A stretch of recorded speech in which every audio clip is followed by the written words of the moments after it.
पार्थ, याद रखना, जिंदगी कल से शुरू नहीं होती, क्योंकि वो कल कभी आता ही नहीं। जो तुम आज नहीं कर सकते उसे तुम कल भी कभी नहीं कर पाओगे। हम अक्सर कल के इंतजार में अपना आज खो देते हैं और फिर एक दिन बस अफसोस ही बाकी रह जाता है।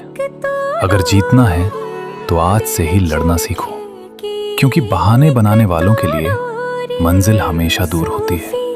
अपनी मेहनत को कल पर मत टालो, क्योंकि वक्त किसी का सगा नहीं होता। उठो और आज ही कुछ ऐसा करो कि तुम्हारा कल खुद बदल जाए।